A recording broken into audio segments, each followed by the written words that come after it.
Okay, welcome everyone. We're going to give everyone just a few minutes to join. I can see the numbers coming up.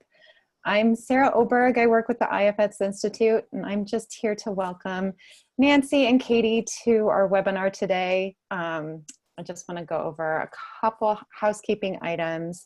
They're not going to be doing Q&A, so you can just ignore that area of Zoom. But if you do want to chat, make sure you drop down the two icon to all panelists and attendees so that everyone can see your conversation and it doesn't just come to us as participants. So welcome, and I will turn it over to Nancy. Hello, everybody. So glad that you're here. Katie and I are really excited about talking about, I know it doesn't sound exciting to talk about loneliness, but we're excited to share this content with you and our ideas about how IFS can help us in this time of social isolation. So I'm going to introduce myself quickly and then Katie will introduce herself. I'm Nancy Wonder. I'm a co-lead trainer with the IFS Institute. I'm a lead trainer with Tony Herbine-Blank's model, Intimacy from the Inside Out.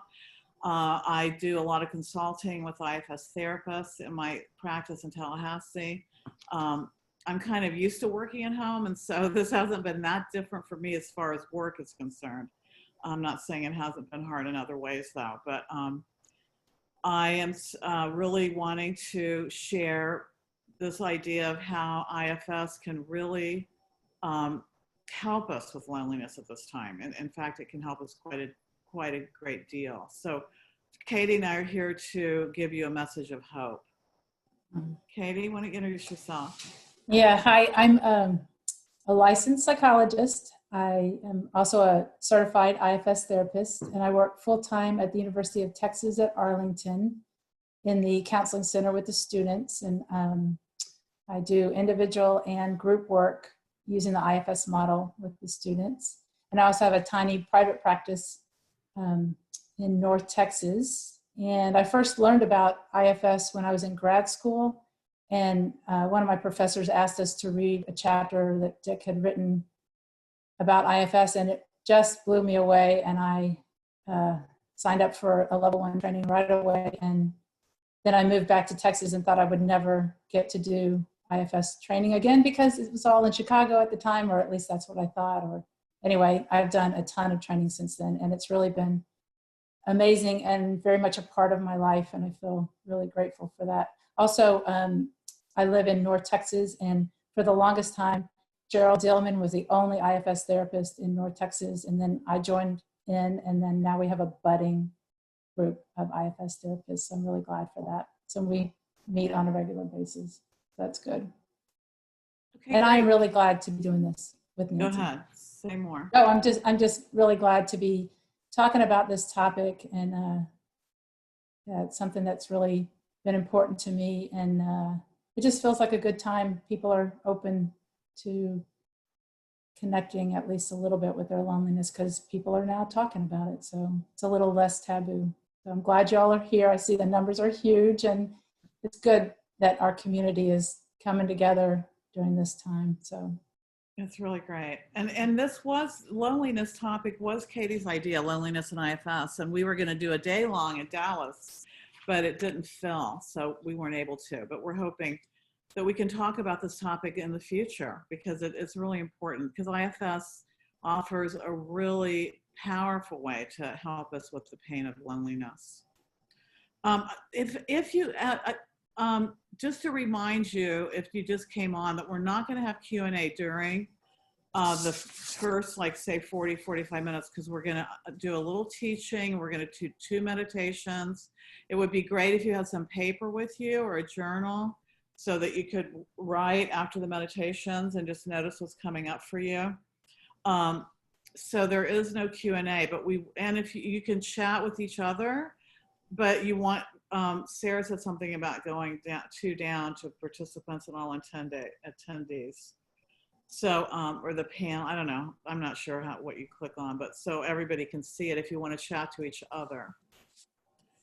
Now, I see that 2 people have raised their hands, and I'm not sure what we do about that, but there are not going to be any questions Q&A until at kind of the end. We're going to bring in some comments at the end. So sorry about that, but I kind of want this to be a real meditative time where you really go inside, and I thought it might be calmer if we waited to have comments to the end. So what else? Are there any other, we want to talk about what we're going to do today, what we're kind of going to do the next 45 minutes. And what we plan to do is I'm going to talk a little bit about loneliness as a trailhead. As in IFS, we consider loneliness a trailhead. And we also consider it a burden that exiles hold.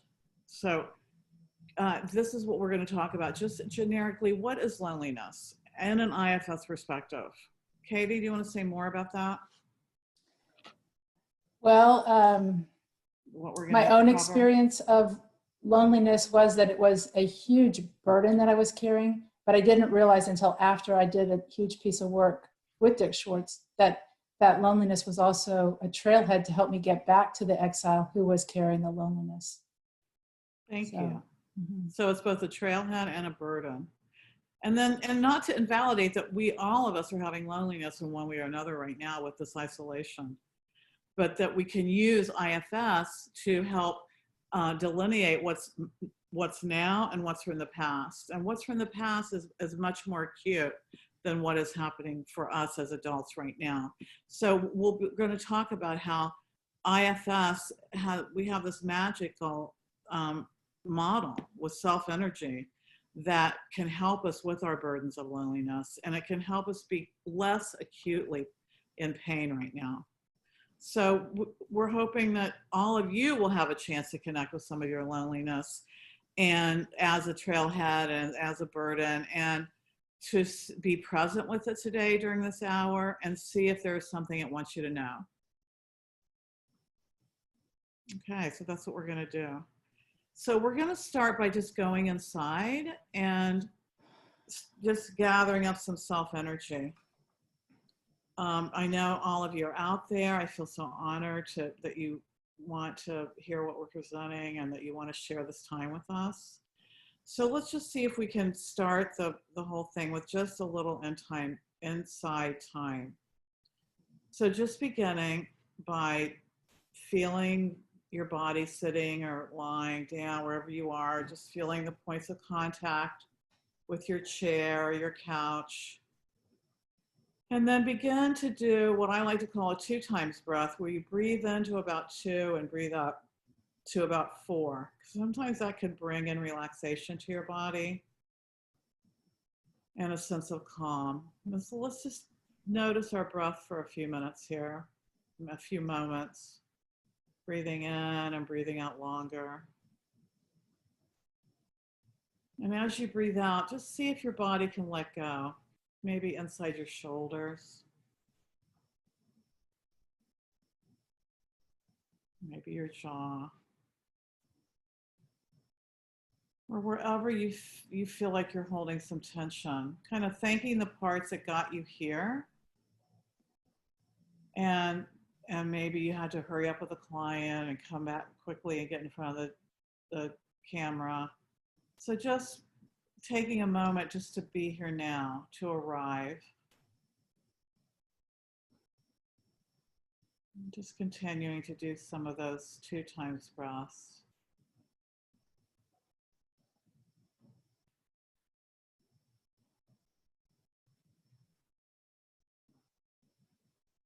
And as you let some of your tension go, thank the parts that got you here. See if there's any trepidation right now about being here, any anxiety or fear around your heart, any thoughts in your head about what you expect today or concern. And just take time to notice any concerns, any fears, and see if you can meet those parts with your breath, breathing in and breathing out longer. Letting them know that you're here, that we're going to go slowly, we're going to take our time, and that we'll investigate loneliness in a really safe way today. And then notice if there's any hopes right now.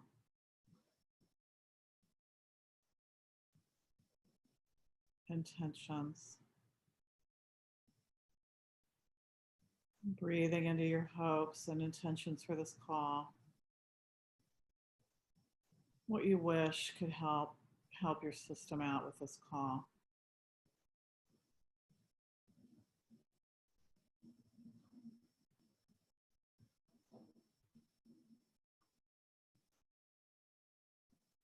And just start to notice your self energy connecting with your parts.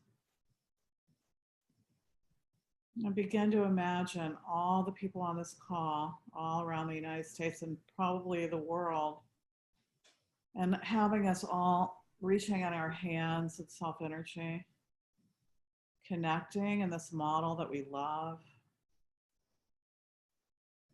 connecting in this place of heart.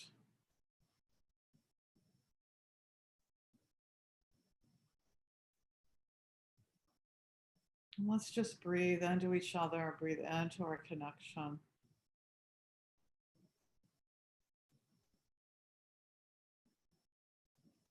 And all our lonely parts are going to be held today as much as possible. And we're going to help each other because we are together right now. We are in the circle. And we'll call on each other's self-energy. We'll call on however you call on your own self-energy, any divine being, any guides, just any sense of yourself and your self-energy and this community of people that we're encircling right now together.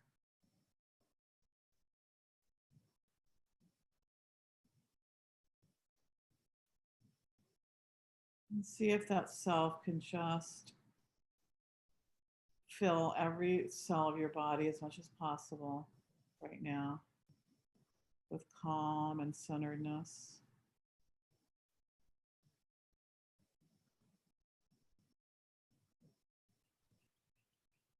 And if there's any vulnerability starting to show up, that's kind of pain of loneliness, ask it if it can wait, that we'll have time to be with it.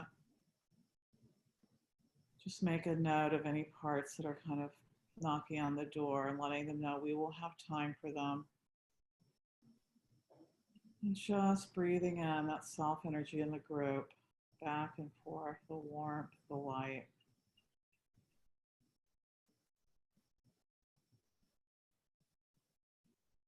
And then when you're ready,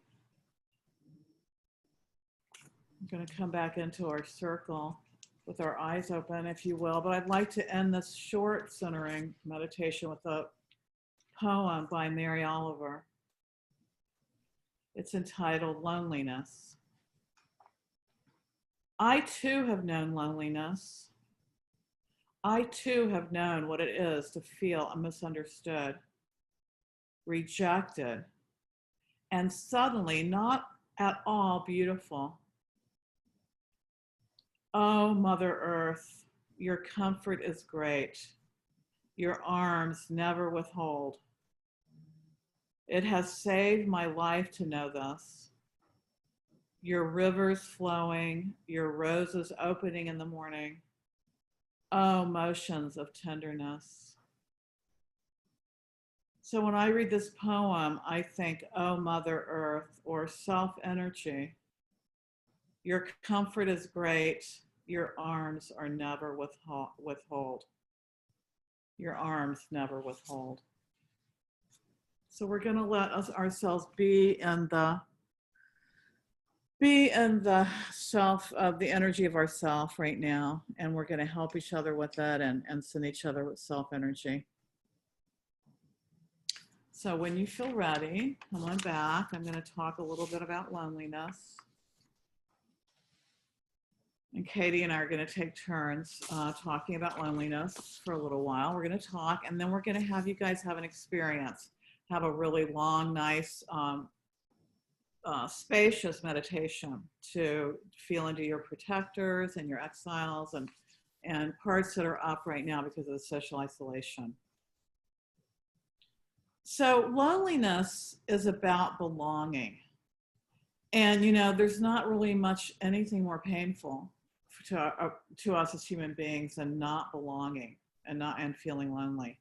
Our brains are hardwired to connect to others. And that's because that's the only way that we could survive. Our brains are programmed to cause distress in our bodies when we are too alone and not having the support of others.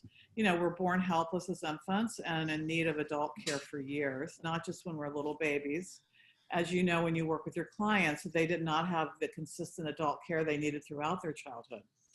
And as we become adults, we need connection throughout our lives. So connection equals survival for human beings. And loneliness is different than just being alone or having solitude, which can be wonderful and refreshing. But the word loneliness is what we refer to as a state of distress. There's a gap between what you want to do, you want to connect with people, and actually being able to connect. So that's what loneliness is. And I'm sure we've all in this call felt it. And I'm especially feeling it now with the COVID-19. So in America, we have this rugged individualism culture where you're like, you got to be independent, you got to do your thing, pull yourself up your bootstraps, we got to really be strong. And in reality, science tells us that we as humans have inherited the need to connect. And actually, we feel more vulnerable when we're by ourselves in that way. The human brain is wired to experience loneliness in the same way we are wired to feel pain from an injury or hunger. So that's why there's so much distress from loneliness, because it's actually biologically driven. It's not because we're weak, oh, you can't be alone, you're weak, or because we have an inability to be independent. It's really normal and biologically driven to want to be in connection with people.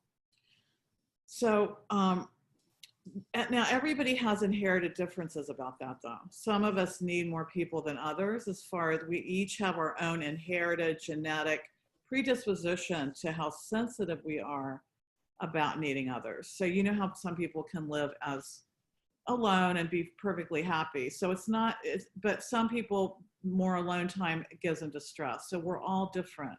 There's no rule for every person. But there is a biologically inherited drive to connect with other people.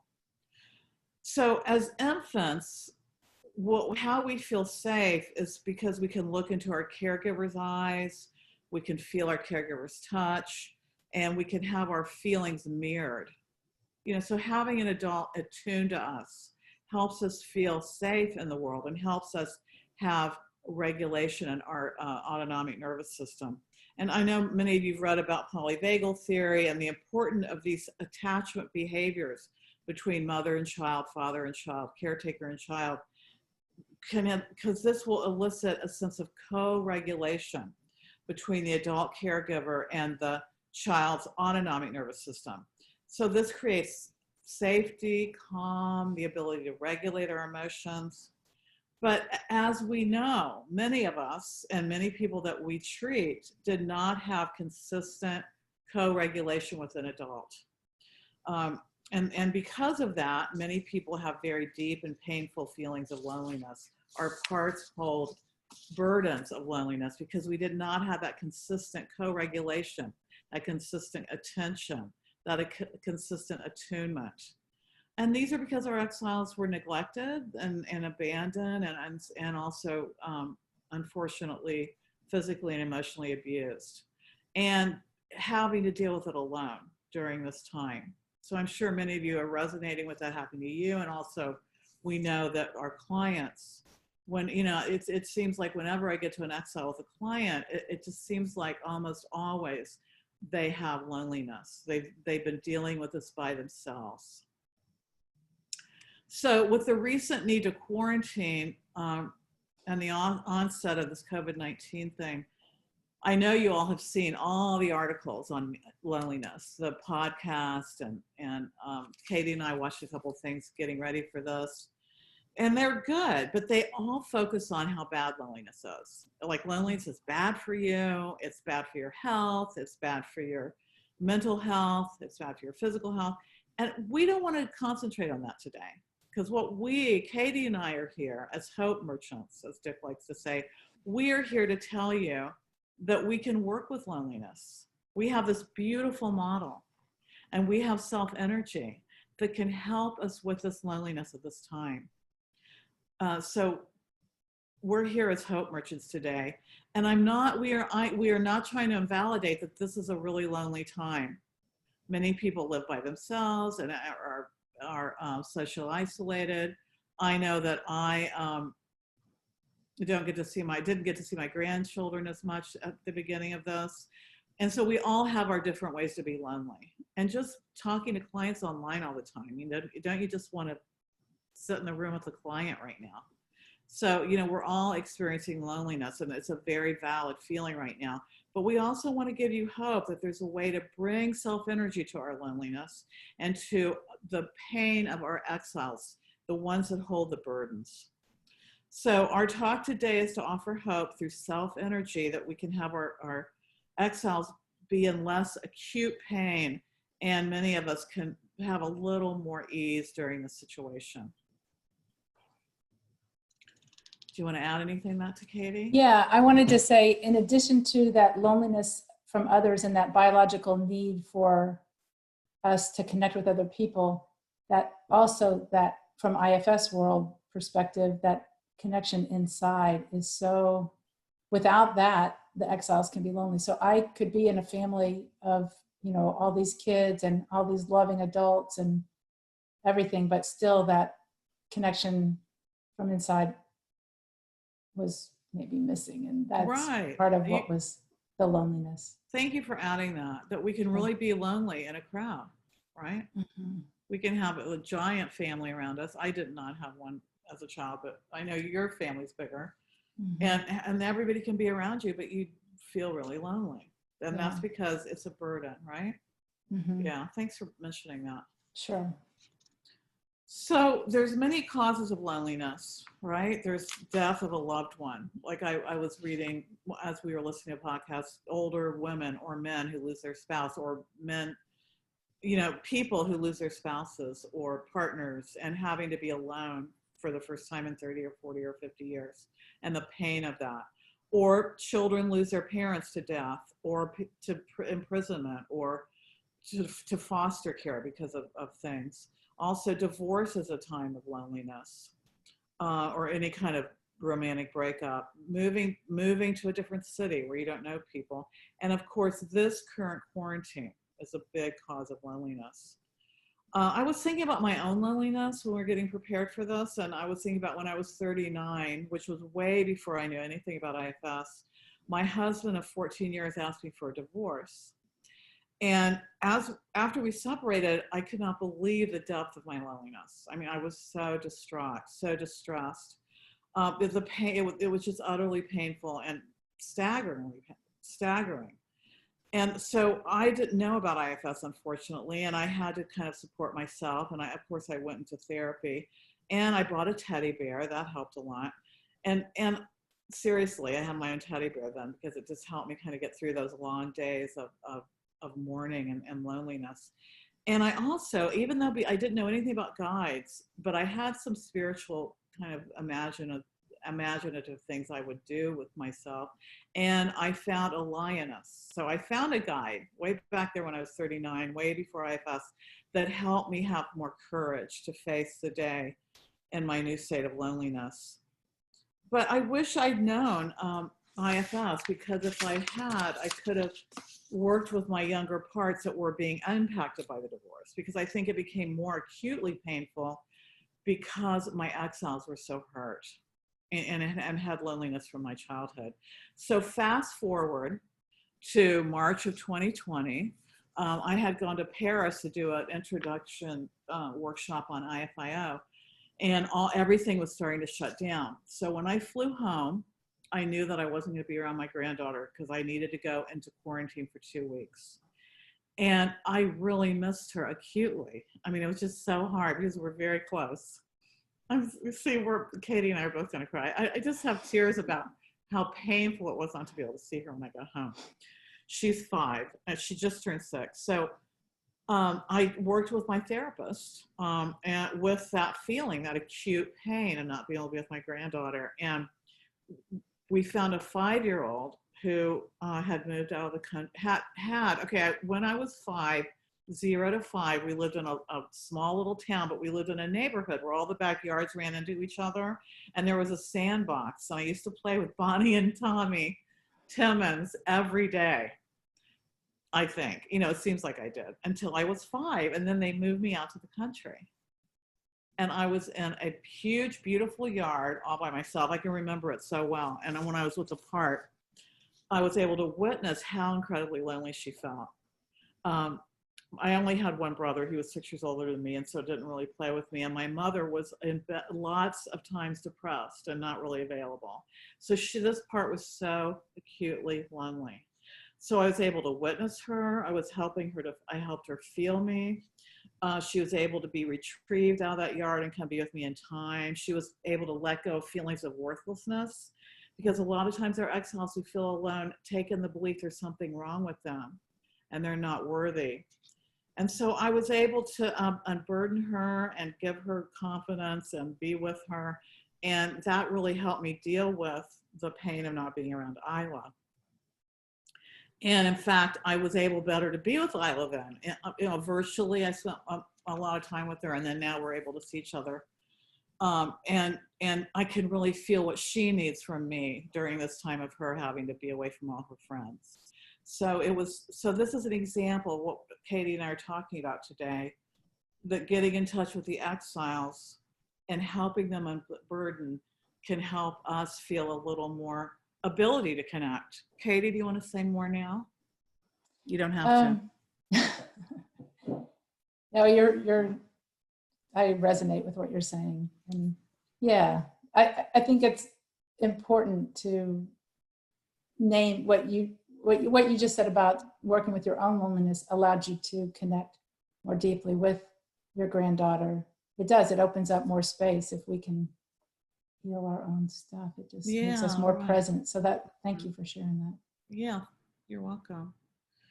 So what happens when we're not able to connect to others on a consistent basis as children? When we don't get the attunement we need?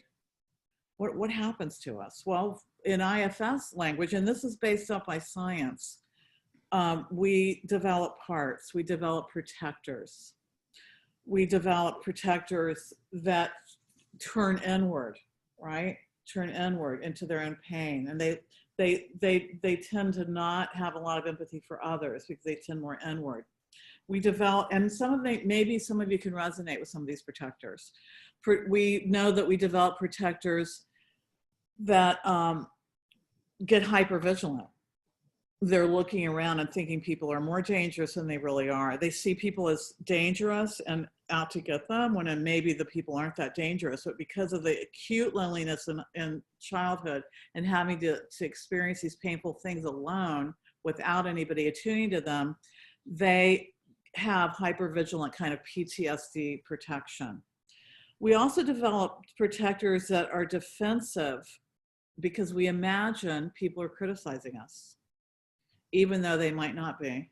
But when we have a lot of too much loneliness, our protector parts say, okay, you've got to be defensive here. We got to defend against these people because there's got to be something wrong with us or we wouldn't be so lonely.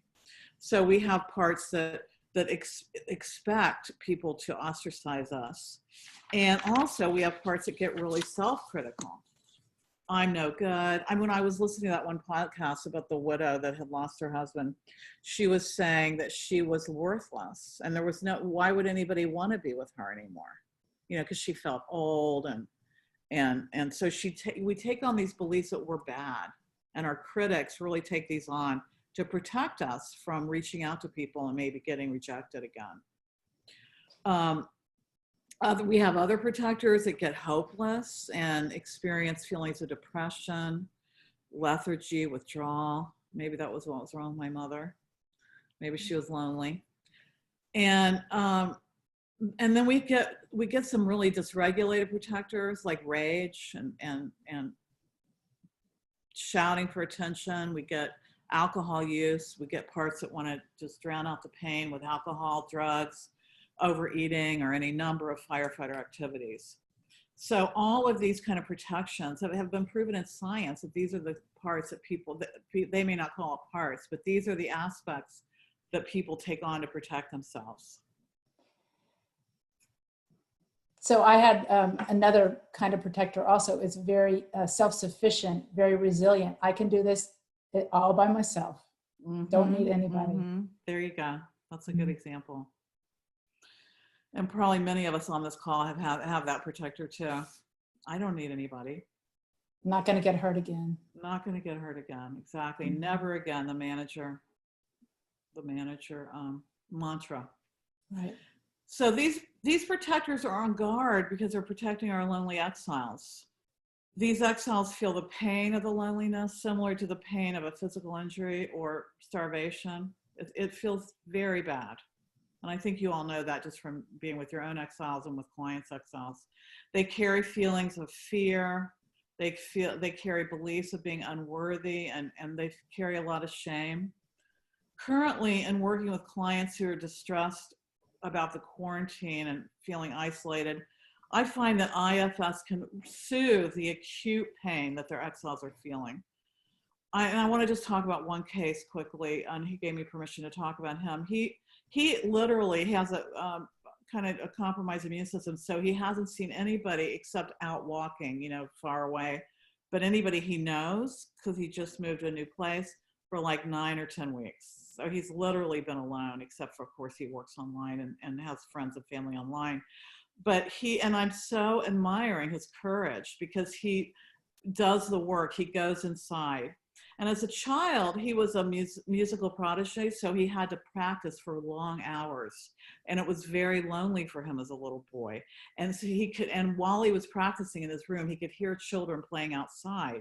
And so his little boy exiles made up the belief that there was something bad about him, that he was different, and that he was unworthy, and the kids didn't want to play with him.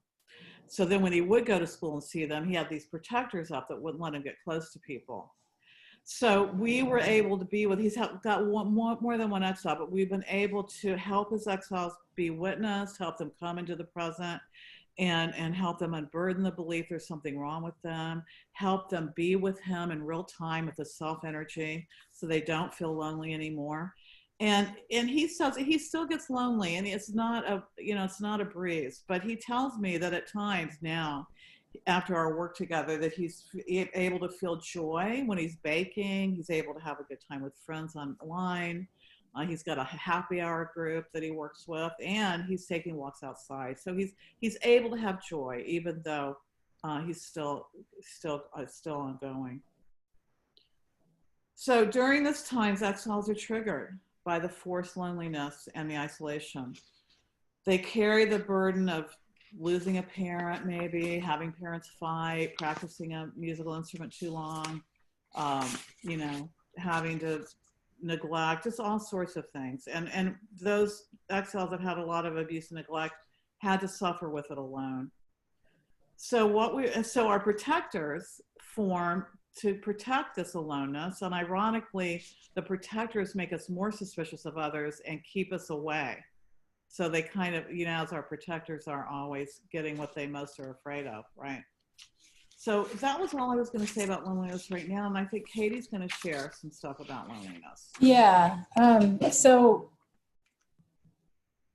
I just was going to share a little bit about an experience of working with my loneliness and helping my parts heal from it. And and I do this as a way to offer hope to people if you are experiencing some intense acute loneliness. I mean, not able to see people and not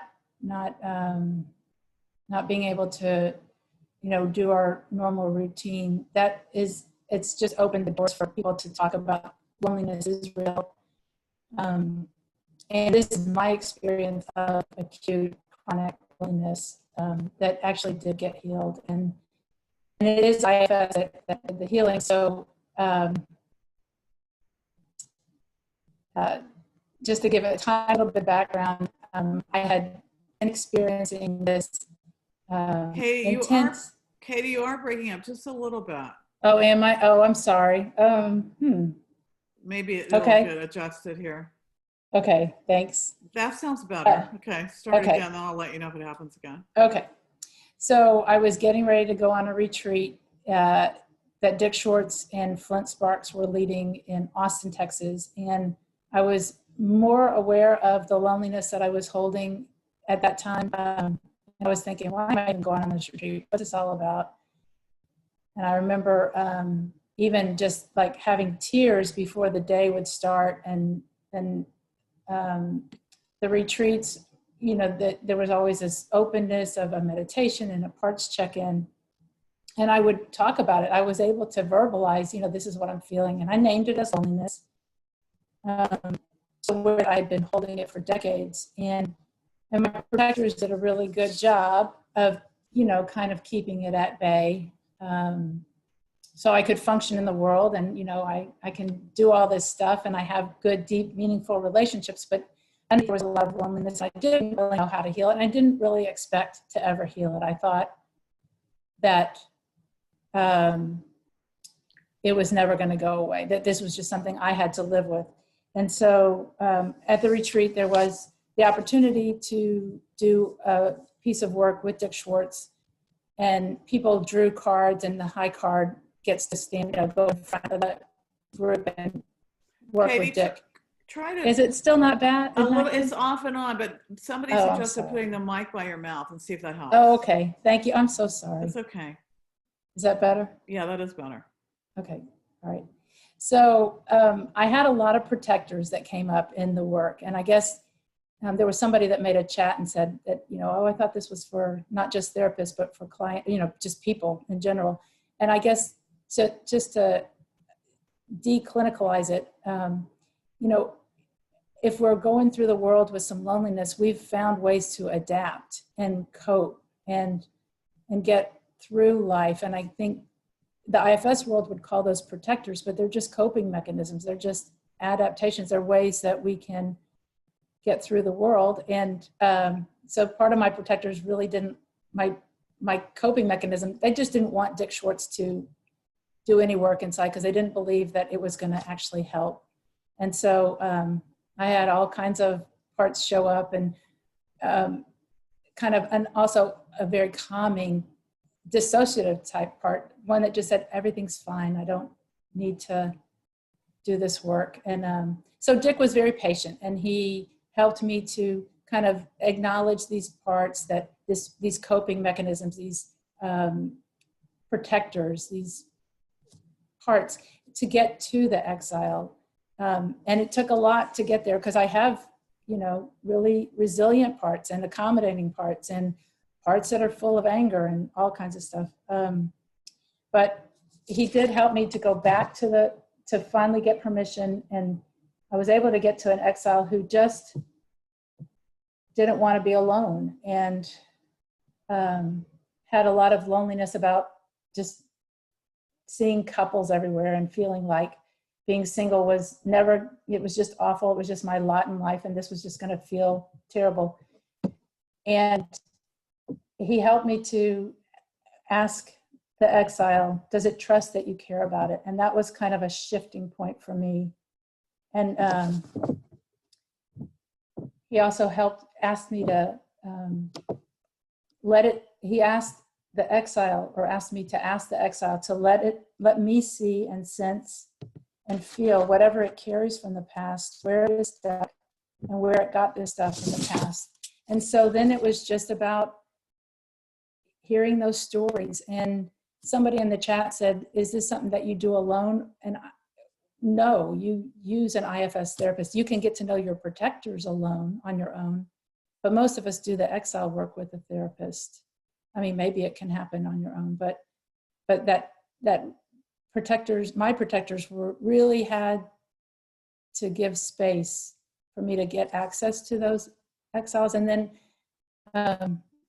I did connect with some stories from 8th grade, and you know, 8th grade's a hard time for kids. It was a hard time for me, and on the external world, it looked like everything was fine. But as I listened deeper, I got that that's where the loneliness, the burden of loneliness, the thoughts and feelings that, you know, I'm not as good as the other kids, or they've got a whole life going on out there, and I don't have that life. Kind of like Nancy, like you mentioned, the guy that had to play piano. You know, you make up stuff in your head, and that other kids are going through all this stuff. But I also had really angry parts that every time I'd start to tell a little story from the exile, that I'd hear a story from the exile, these parts would be like, yeah, that's not fair. And Dick was really good about saying, you know, just, we get that the anger has a lot to say, but just see if they could give some space. We want to go back to the girl. And so what I was able to do in all that was to really get from that perspective. Oh, I'm so sorry, the audio is too distracting. Yeah, I get, it's hard. It's hard. Anyway, should I take this? If I took that out, is that better? Is that any better, Nancy? No? It gets better and then it gets worse again. Okay. Most likely. It's most likely your internet connection, yeah. Anyway, so I was able to unburden all of that stuff and try to correct that. So sorry, this is messing up. That's okay. So yeah, it was really a healing session for you. It was. And I'd like you to tell them how it helped with, you know, just how it kind of helped with kind of ongoingly with your ongoing life. Yeah. Yeah. Mm-hmm. So that in the unburdening of the loneliness, I was able to get that stuff that was like, it felt all over the place inside of me, and just able to unburden it. And if you have any experience with the IFS model, you know, you just unburden it, you shake it out, like it really did come out.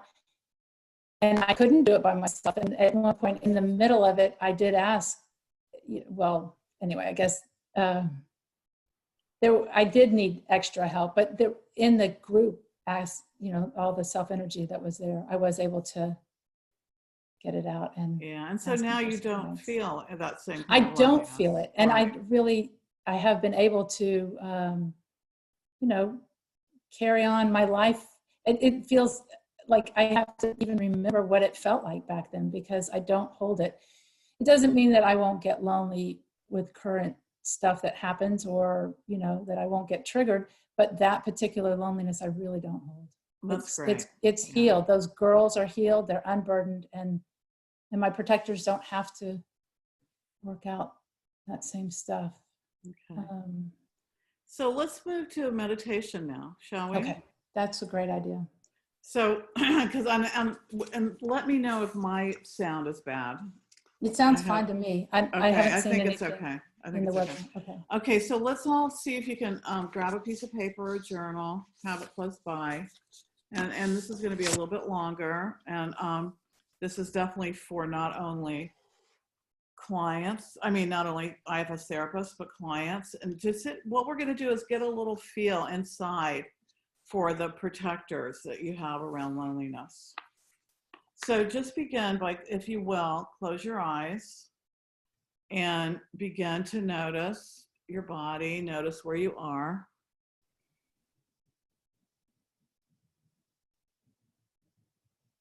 Okay, and just begin to take some breaths in and breathe out.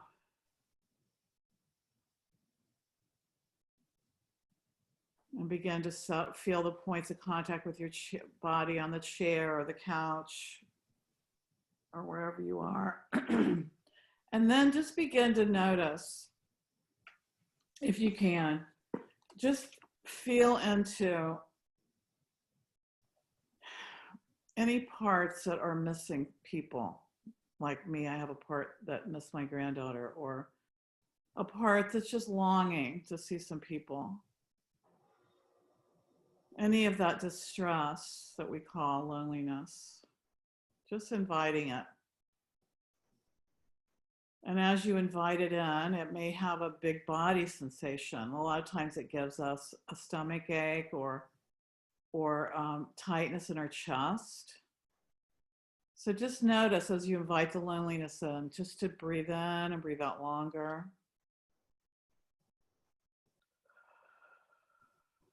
And asking the loneliness not to overwhelm you.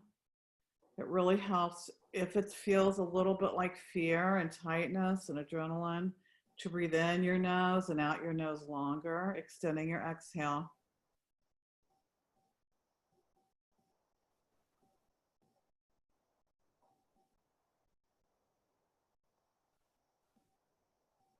And then just begin to notice that longing, that wanting to connect, the discomfort, the distress. And then begin to ask yourself, how do you feel toward it? How do you feel toward this longing for connection? And it may be that you're noticing something completely different, and that's okay too. I want you just to be present with your own parts. By breathing, noticing the self-energy we have in the circle, connecting.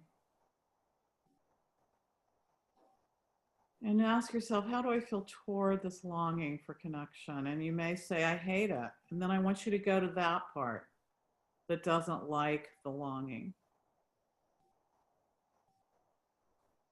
You may feel any kind of protection around this vulnerable longing. And I want you just to notice who it is. Is it a defensive part? Is it a critical part? Is it a withdrawing, despondent part, hopeless? Just notice what other parts react to this loneliness.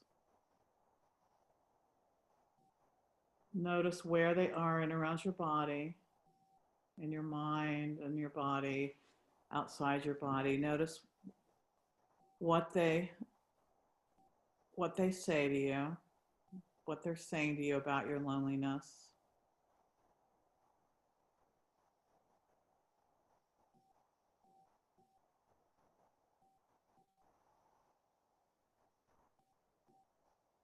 See if there's any critical parts that criticize you for your loneliness. And find out where they might be outside your head, inside your head.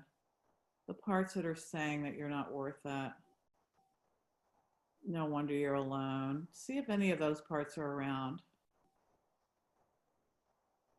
And if the critics are there, just breathe into them and ask them how long they've been there.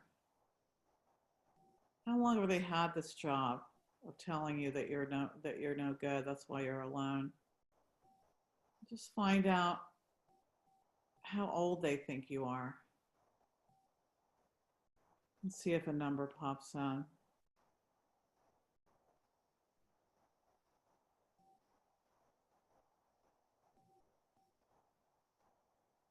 And just see if they'll give you a little space. Maybe go out in front of you a little bit, this critic. And see what the critic looks like. It probably is a little kid. And see if you can just be a little curious with the critic. And if you're not finding a critic, there may be another type of protector you're feeling. So whoever is there, ask them to see if they can go out in front a little bit so you can see them and find out their concern about your loneliness.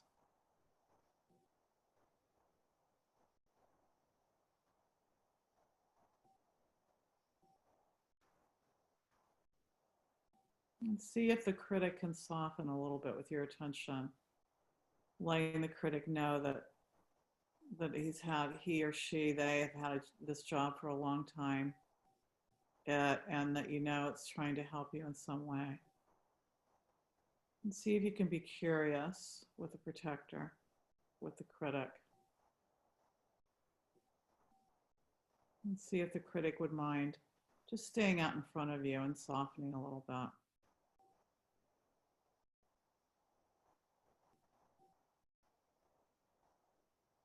And if not, just spend the rest of the time with the critic, finding out more about its job and how it's trying to protect you. And then see if you can go back to the lonely feeling, and again, notice how you feel toward it. And see if there's any parts that want to protect that loneliness in any way.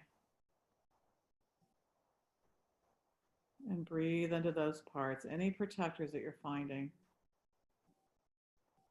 And just breathe into them and see if they can give you a little space.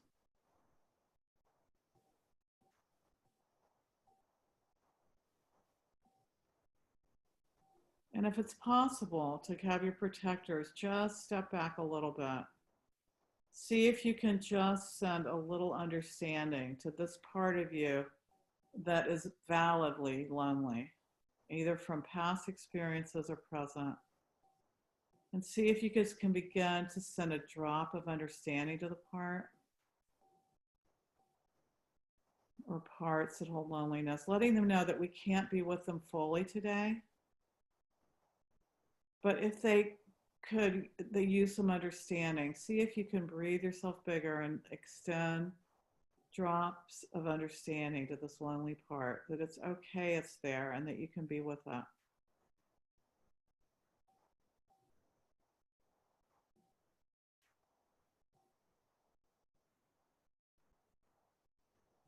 Just breathing and some self-energy to these parts. Just for another moment or two.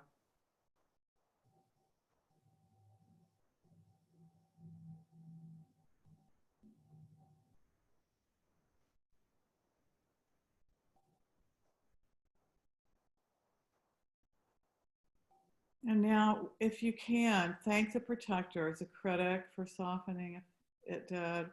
Any other protectors that gave you space to be with your loneliness. Appreciating them. And making an intention to stay with this loneliness, either by yourself or with an IFS therapist or a friend.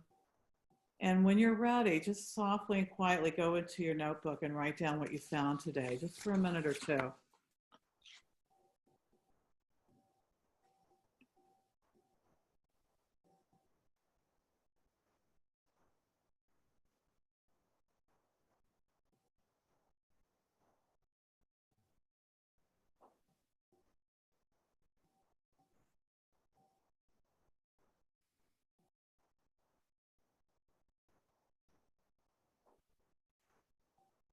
So just give yourself some time to map your parts and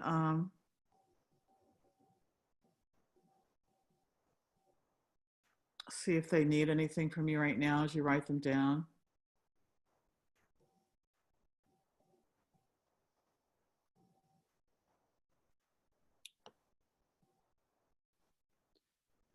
And I'm going to follow this meditation with another poem. And then what we'll do is we'll kind of open up to hear from you. We'll open up the chat box and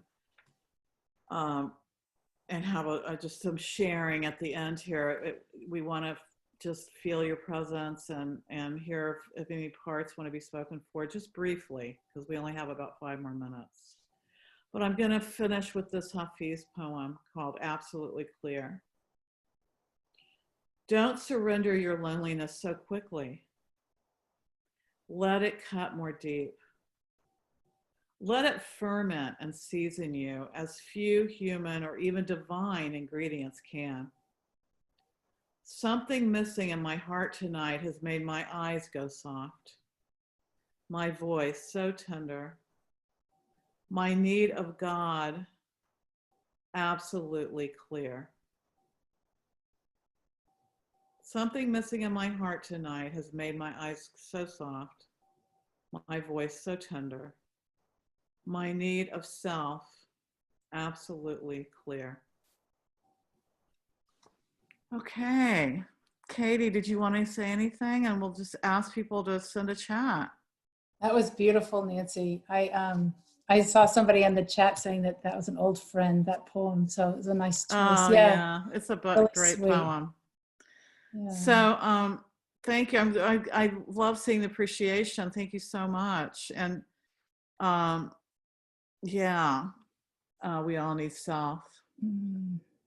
And hopefully y'all were able to get in touch with a few protectors that you, and maybe got a glimpse of your exile.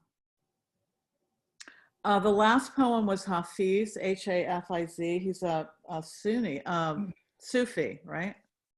I think that's right. And of course, it's been translated by someone. And thank you so much for being here. I really appreciate the name of the poem. The Hafiz poem is absolutely clear. And if you just Google "Don't Surrender Your Loneliness," it'll come right out because it's one of his famous ones. And I love the appreciations we're getting. Do you see them, Katie? I do. I do. Thank you so much. Oh, and there's someone that found a lonely part. Mm-hmm. Yeah, it's great. Oh, I'm so glad you're able to get in touch with those. So I want to encourage you guys to get an IFS therapist if you don't have one. I certainly still have one. And to find somebody who can, a real, what do you call it, vaccine against loneliness is authentic connection. Well, that's right. With other people, but also with other ourselves. people. Exactly. And with ourselves. Exactly. Yeah. Great. Okay, there were 2 questions. Let's look at them real quick, and then we'll probably, well, first there was the internet connection thing. But Katie, any suggestions for doing the IFS work by oneself without a therapist? Oh, well, well, first of all, recognizing that you are there too, right? And that all the stuff, they're parts. If you can just begin to use that language, that there's a part of you that is angry and a part of you that is feeling lonely, and just start to build a relationship. There are some things out there on the internet, some YouTube videos that you can watch. Self-Therapy is a good book. It's a great way to start. But there are lots of IFS therapists around. Sorry. There are lots of IFS therapists. And I think you all are on the IFS Facebook, or you probably wouldn't be here. That there, you can get some resources there. And also contact me and Katie if you need some help finding someone to work with. And I found somebody to mention a lonely part protected by anger. And Katie, you were talking about that. A lot of us have angry protectors to protect our loneliness. So Jay Hurley's website for IFS on one's own. Okay, great, thank you. Yeah. Oh, they want to know our contact. How can they find our contact information, Nancy? I am NancyWonder.com. And I'm KatieWinikates.com. You are, and you're Katie Winikates. And they're not going to spell we it. are on the CSL website. We both so are. IFS I'm in Florida, and Katie's in IFSI. Did I say Center for Self-Leadership? IFS-institute.com. Yeah, we are both on that. So. Yeah, Nancy's in Florida and I'm in Texas. Yeah, I think people raise their hands, but I don't know exactly how to find you. I'm so sorry. If you could put something on the chat. Well, wait, no, here we go. Karina Malasco. I'm really grateful that people are finding this helpful. Yeah, me too. I wonder if you guys could just put something in the chat, because we do need to. NancyWonder.com. There you go. There's one. Okay, NancyWonder.com and Katie. Just go to Nancy. Oh, Katie. You can come to me, but it's Katie, Katie there. Oh, with a dot in the middle. Katie.Winikates. Cool. And I also want to give credit to God. I don't know. Shoot, I don't even know my own website. But also Deb Dana's book, Polyvagal Theory Applied to Clinical. I'm not saying the name exactly right. That was helpful when I was reading about co-regulation and attachment. And then, and Tara Brock does a wonderful thing on, if you're more interested in a Buddhist approach to loneliness. She has a wonderful, what do you call it?